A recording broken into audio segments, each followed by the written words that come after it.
Kita akan mendominasi setiap industri yang muncul di masa depan. Karena itu, ekonomi Anda tidak akan memiliki masa depan. China has this thing called China 2025. It's that they want to take over all of the emerging industries of the future. If we allow China to do this, we won't have a future. Kalau kalian udah beres ngerayain 17-an dan kalian ngerasa udah merdeka, semua warga happy, we're not. Di beberapa minggu lalu gue nge-post ini. Kita tuh sekarang lagi dari peperangan yang gak kelihatan di kasat mata. Menurut gue, ini penjajahan era modern dan kita lagi di posisi yang kalah telak. Sama siapa? Sama China. The 2025 World Domination Plan. China's not going to back off from this 2025 program. We're not going to be able to slow that down very much. So, asal kalian tahu, China sekarang lagi di posisi stagnan. Selama 2 tahun terakhir, mereka udah stuck di negara yang mereka sendiri. Apa yang mereka lakuin? Mereka menjajah negara lain. Dan kita, Indonesia, jadi sasaran empuk di mana konsumerisme lagi diperes habis-habisan sama China. Dan ini baru tahap awal. Again, kita lihat quote ini. Kita akan mendominasi semua industri yang akan datang. Karena itu, ekonomi Anda tidak ada masa depan. Peter Navarro di White House ngomongin tentang China ngerilis plan mereka untuk 2025. Dan tahu nggak yang bikin sedih apa? Kita di brainwash. Banyak orang tuh nggak sadar kalau video ini nggak rame dan message ini nggak kesampaikan. This is it. Ini bakal jadi kematian konsumerisme Indonesia, di mana produk lokal akan dibantai habis-habisan sama produk yang lebih cepat, lebih murah, lebih hebat, lebih bagus daripada kandangnya sendiri. Dan ini salah siapa? Salah kita sendiri. Kita yang sampai sekarang masih cukup bodoh untuk tutup sebelah mata, ngerasa kayak semuanya bakal baik-baik aja. Kalian lihat semua giants yang ada di Indonesia, hampir semua perusahaan itu ada di tanah air kita selama cuma berapa tahun pendeknya, ngebantai brand-brand lokal lain yang udah berpuluh-puluh tahun. Dan kalau kalian cek, hampir semua yang gue sebut tadi punya market share yang signifikan. Nomor 1, nomor 2, atau enggak nomor 3. Dan ini yang menarik, kita ketemu fenomena baru, yaitu TikTok dan Skintific. Skintific yang semua orang kira perusahaan lokal. Kalau kalian Google perusahaan Kanada, kenapa realitanya perusahaan China? Kenapa brand yang hebat ini kesannya disembunyiin-sembunyiin, yang diam-diam apa ini Trojan Horse? Salah satu dari sekian ratus project untuk mengeruk konsumer Indonesia. Dan ini salah kita sendiri. So kalian harus mulai melike, tonton videonya sampai habis. Kita butuh revolusi. This is revolusi lokal. Salah satu yang bikin geram banget ya, kalau kalian membandingin Indonesia sama China, negara dengan perekonomian kedua terkuat di dunia, dulunya di tahun 1980, jauh lebih miskin daripada kita. Mereka punya extreme poverty, tapi kenapa sekarang kita dibantai? Menurut gue nggak fair kalau kita cuma bahas dari private sector. Gue mau undang kalian untuk belajar kenapa China jadi sehebat itu. Karena realitanya, Indonesia harusnya bisa. Lu mikir apa? Kenapa China kuat? Negara manufaktur, ekspor, populasinya banyak, dan orang-orangnya murah. Pertanyaannya, Indonesia kan juga punya. Populasi kita nggak kalah. Terus kenapa China bisa kayak gitu? Apa karena negara komunis? Kita backtrack dulu dikit. Di tahun 1970, 50-80 juta orang di China tuh mati gara-gara kelaparan. Ini kebijakan Mao Zedong yang gagal yang bikin orang kelaparan. Dari kemiskinan ekstrim, kenapa dalam 40 tahun, sampai detik ini juga, China jadi negara nomor 1 dengan perkembangan GDP per kapita sampai 9%.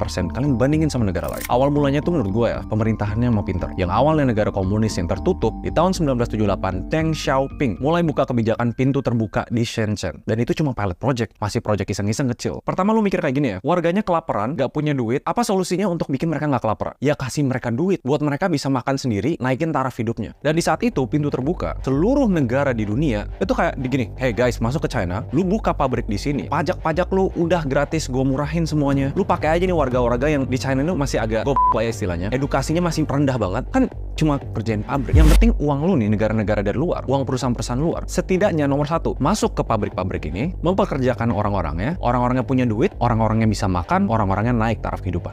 Dengan Chinese Economic Reform ini, Shenzhen tumbuh 13.711 kali lipat selama 40 tahun terakhir. Kelihatannya genius, tapi at the same time, negaranya nggak masalah memperbudak warganya untuk negara lain. Tapi apa iya berhenti dari sana? Ngebuka kaki, negara luar masuk, dan duitnya ngalir, udah habis itu ngembang tuh negara. No, China itu sangat amat pintar di investmentnya. Uang yang masuk ke warga terus spending, dapat pajak. Ini ada hubungannya sama savings rate dari GDP. Berapa banyak uang yang mereka simpan untuk mereka investasiin untuk ngembangin negara. Tapi lo harus ngerti sesuatu dulu nih. Savings tinggi belum tentu bagus untuk warganya. Misalnya, beberapa negara uangnya diputar lagi buat subsidi, sembako. Dan China, savings rate itu kedua terbesar di dunia. Cuma setelah Singapura. Investment mereka, dan gue nggak tahu ya, ini otaknya mungkin udah maju duluan ya, ditaruh ke infrastruktur, teknologi, dan edukasi. Kita yang paling simpel aja deh. Kalau teknologi semua orang tahu, ya udah datengin aja semua teknologi negara maju yang paling paling canggih bawa ke China. Bayar duit, bakar duit, biar China orang-orangnya makin pinter, makin bisa maju. Yang kedua, edukasi. China punya basic education nomor 1 di dunia. Ini SD sampai SMP ya. Jadi kalau ada yang bilang sekolah itu scam, lihat China. Kenapa di sana orang-orangnya ambis banget, orang tua pengen anaknya tuh juara terus, belajar terus. Mereka ngebangun karakter juga. Ditambah guru-guru, misalnya kayak bule-bule yang ngajarin Inggris di sana itu gajinya bisa sampai puluhan juta rupiah setiap bulan. Yes, mereka make a bet untuk naikin edukasi dari tahap paling basic. Nah, cuma gini, kalian kalau udah ngikutin ceritanya ada yang aneh nih. China nggak buka pintunya untuk semua orang buka pabrik di negara mereka. Emang Indonesia nggak kayak gitu? Deng Xiaoping waktu itu fokus ke manufaktur yang dia sadar sendiri warganya tuh masih nggak pinter. Jadi dia pilih pabrik-pabrik manufaktur yang orang tuh cuma perlu datang, basic, masuk, pasang, ambil gitu doang. Nggak masalah. Indonesia ngelakuin yang sama di zaman Soeharto waktu itu menurut gue lumayan pinter. Dan itu Project Freeport. Sayangnya waktu itu Freeport itu butuh orang-orang yang skilled labor yang udah punya edukasi. Dan Indonesia belum sampai di tahapnya. Kenapa semua cerita ini penting? Kalian harus tahu perjalanan China untuk sampai di tahap sekarang. Harusnya Indonesia nggak kalah walaupun kebijakan-kebijakannya nggak bisa kita apple to apple karena Indonesia menjunjung demokrasi. Cuma ini poin terakhir dari China ya. Dari perkembangan yang signifikan selama 40 tahun terakhir, mereka udah mentok. Ini poin pentingnya. GDP segede itu untuk grow lagi itu susah banget. Butuh stimulus yang gede banget. Nggak usah jauh-jauh deh. 2 tahun terakhir China itu udah slowing down. Udah nggak bisa grow secepat itu. Satu, konsumsi ya udah mulai merendah nih. Ya udah segitu-segitu aja orang yang konsumsi. Populasi nggak mungkin nambah 2 kali lipat gitu lebihnya. Cari kerja bagus, anak muda berkualitas, yang gajinya murah, udah mulai susah. Mereka udah mulai negara maju. Jadi mereka stagnan. Apa yang mereka mau lakuin? Ya bahasa kasarnya memperbudak negara lain yang labornya masih murah. Vietnam masih murah. India masih murah. Indonesia masih murah. Dan ini yang lebih miris lagi ya. Indonesia bukan cuma disasar sumber daya manusianya. GDP Indonesia dan level konsumsi Indonesia itu lagi naik banget. Kita lagi spending a lot of money. China ngelirik, kenapa nggak gua res aja konsumsi di Indonesia? Salah nggak? Gua ulangin. Nggak salah. China itu pinter banget. Yang leads, yang lumayan unik nih. Karena kan nggak mau dong kesannya kayak terang-terangan China menjajah Indonesia. Lama-lama kita kalau semuanya tahu ya, gila ini semuanya produk China. Pasti kita melek sendiri. Nasionalismenya di mana? Dan lagi naik banget. Gue bahas sedikit tentang Skintific. Kita nggak usah muluk-muluk lah, ini brand gila banget. Gue salut, produknya superior, cepet banget keluar produk baru. Marketingnya di TikTok, genius banget. Sekali nge-live, lihat berapa banyak akun yang nge-live. Dan mereka ngebantai produk-produk lokal dalam waktu kurang dari 2 tahun. Yang omsetnya udah pasti triliunan. Look, di sini tujuannya gue mau edukasi. So, another full disclaimer. Semua yang gue share di video ini, gue ngelakuin secondary research. Dan gak ada maksud untuk ngejelekin siapa-siapa selain untuk bikin kalian melek.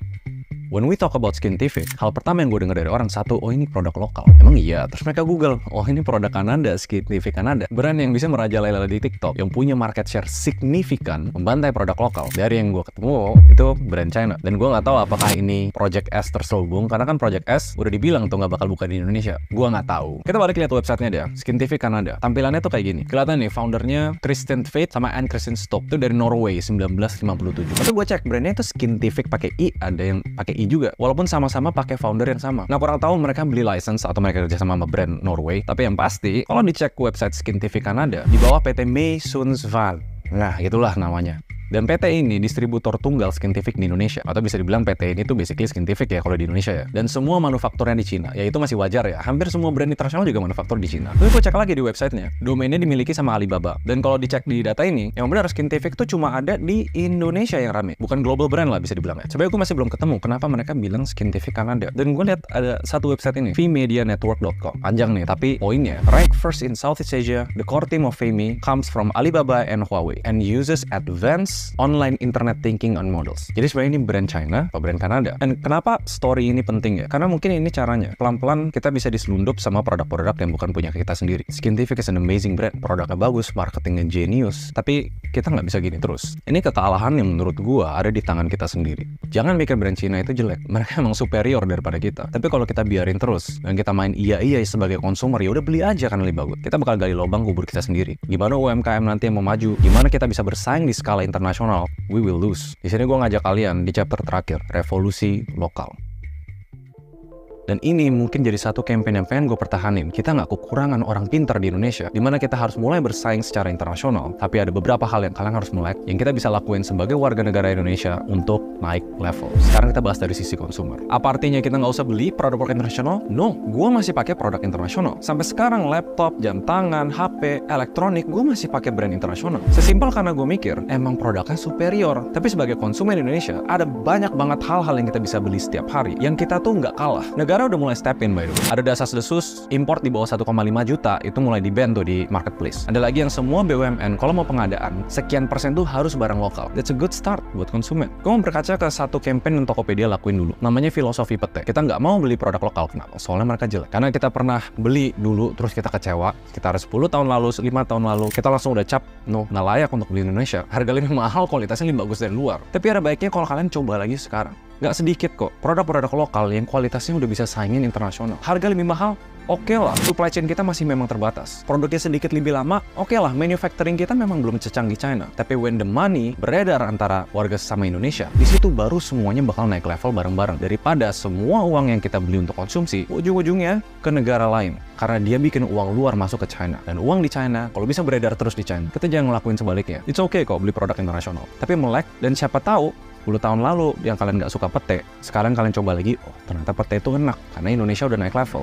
Kedua, dari pemerintah memang harus ada step in. Rumus GDP adalah konsumsi dalam negeri, investasi, dikurangi selisih import-ekspor. Rumus GDP, CGX-F. Jadi memang pasti nggak mau kita import terus dari luar. Tapi angle-nya harusnya, selain meregulasi barang dari luar, adalah untuk menginsentif barang naik dari bawah. Hal-hal kayak pendanaan, pembinaan, majuin UMKM, majuin bisnis lokal, gimana cara uang beredarnya ke sana, dan edukasinya dinaikin. Memang itu seharusnya jadi prioritas utama. Perkuat ekonomi sendiri, karena sedihnya gini, segala jenis insentif atau support UMKM lokal, dan kalian yang nonton, yang semuanya mulai aware, bahwa kalian bisa ngelakuin partnya kalian untuk jadi produsen, bukan cuma diperas sebagai konsumen. Yang itu janji 2045 ya, kita ada bonus demografi, yang konsumsi bakal tinggi banget, tapi kalau nggak disertai sama produksi, sama aja bohong. Dan ini poin ketiga, swasta. Dulu gue mikir solusi utamanya adalah untuk naikin yang di bawah semuanya bareng-bareng ke atas. Opini gue yang mungkin berbeda, kita support yang benar-benar di atas untuk naikin lagi, untuk bisa bersaing di standar internasional. We make a statement, kita bisa membuat sesuatu yang selevel atau lebih baik dari produk-produk luar. Dan itu bakal membuka suara dan harapan baru untuk semua yang di bawah. We can compete, fight, dan terus berinovasi untuk membuat produk dan solusi yang jauh lebih bagus dibanding produk luar. Kalau semua itu gagal, ya sudah.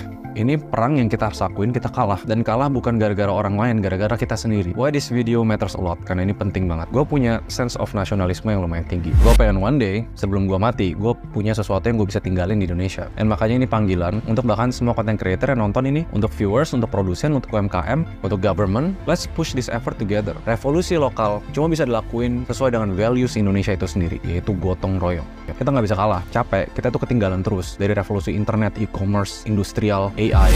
Setidaknya consumer goods, hal yang kita konsumsi tiap hari, please lah, masa kita kalah terus. Semoga ini nggak terlalu kelihatan kayak bullshit, karena gue nggak dikit ngobrol sama pelaku-pelaku lokal yang nggak kecil ukuran bisnisnya. Kalau ditanya mereka paling takut siapa? Paling takut sama China. Lebih bagus, lebih pintar, lebih cepat, dan lo nggak tahu one day tiba-tiba jebret, semua kita udah nggak mau pakai produk lokal. Hopefully video ini bukan jalan buat kalian, dan beberapa video selanjutnya gue bakal personally coba address topik ini dan gimana cara bantu untuk kita bisa fight back di peperangan yang nggak kelihatan di kasat mata.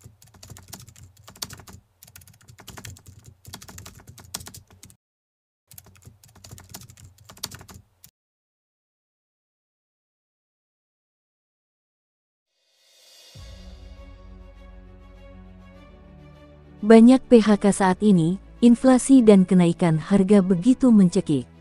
Awas, penghasilan UMR setiap bulan tidak akan cukup untuk keluarga, apalagi hari tua kita nanti. Itu sebabnya menaikkan UMR saja bukanlah jalan yang terbaik bagi DP Dharma Pongrekun, calon gubernur Jakarta periode tahun 2024 sampai tahun 2029. Diperkirakan kita masih berpotensi akan menghadapi resesi super berat pada tahun 2025 sampai 2030. Bila resesi 1963 dan 1998 dipicu isu ekonomi, resesi 2020 per 2021 oleh isu kesehatan, yaitu pandemi COVID-19. Inggris, negara kaya saja, kini menuju bangkrut karena sejak pandemi COVID-19, ekonominya terus menurun, rakyatnya banyak yang jatuh miskin, tercekik utang, bangkrut. Itu sebabnya saya sangat keras menolak terulangnya pandemi sebagai strategi asing menguasai kedaulatan suatu bangsa tanpa perlu keluar biaya mahal untuk perang, cukup dengan isu kesehatan. Perlu ada terobosan untuk pastikan kita aman. Apa yang diperlukan produsen lokal supaya pabrik lokal tetap bertahan, sehingga tak ada PHK lagi. Salah satu solusinya adalah ekonomi adil GTA, getok tular adab. Ada dua hal yang menjadi prioritas dari ekonomi GTA. 1. Bagaimana keluarga Jakarta dapat penghasilan lebih, tapi prioritasnya bukan dikenaikan UMR.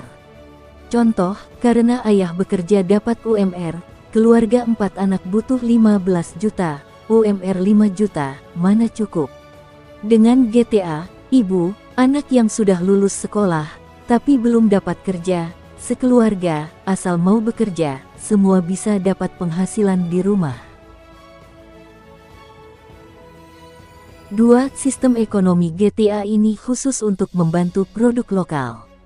Selamatkan produsen lokal. Bila produsen lokal jadi bisa bersaing dengan produk impor dan aman dari perang harga, PHK juga bakal stop.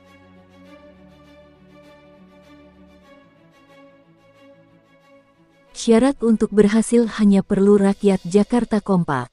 Kompak membela produk lokal. Sebuah perusahaan pasti harus ada biaya pemasaran yang dikeluarkan supaya produk bisa terjual. Melalui sistem GTA biaya ini akan dialihkan ke rakyat. Inilah keunggulan sistem yang adil dari ekonomi GTA.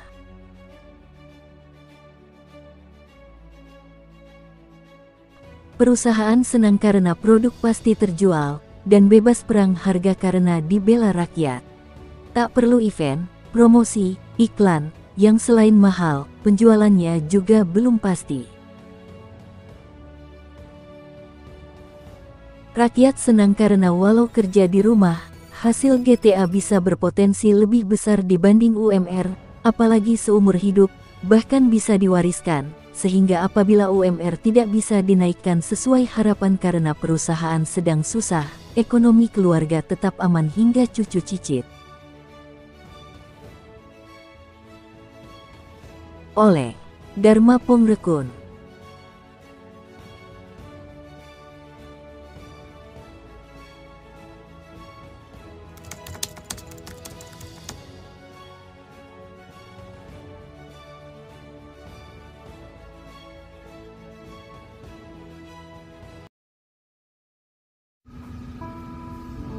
Teruntuk Bapak kami, Bapak Dharma Pongrekun. Kami berterima kasih. Bapak sungguh pahlawan kami di era ini. Engkau tahu dan mau bergerak tanpa gentar demi perubahan kehidupan kami menuju lebih baik. Banyak yang mencibir, Bapak tidak peduli. Ada yang menghalangi, Tuhanlah yang membuka jalan bagi Bapak. Karena kebenaranlah yang menjadi dasar bagi Bapak. Sesungguhnya Bapak Dharma Pongrekunlah yang pertama kali membuat saya mau dan yakin untuk ikut memilih di pilkada ini. Karena Bapak berbeda. Bapak independen, non-partai, petugas rakyat, dari rakyat, oleh rakyat, untuk melayani rakyat, berjuang dari tulus hati. Itulah integritas Bapak. Dengan penuh tekad dan keberanian, melewati rintangan apapun. Itulah karakteristik pemimpin yang sesungguhnya di mata kami. Demi menyadarkan dan menyelamatkan bangsanya menuju kehidupan yang lebih baik. Bukan demi kepentingan sendiri, bukan demi kepentingan partai, bukan pula demi kepentingan asing. Tuhan semesta alamlah yang melihat ketulusan Bapak. Tuhan semesta alamlah yang menggerakkan Bapak untuk kami. Tuhan semesta alamlah yang menyertai perjuangan Bapak. Tuhan semesta alamlah yang menjadikan Bapak panutan bagi jiwa nasionalisme kami. Tuhan semesta alamlah yang membuka jalan kemenangan bagi Bapak Dharma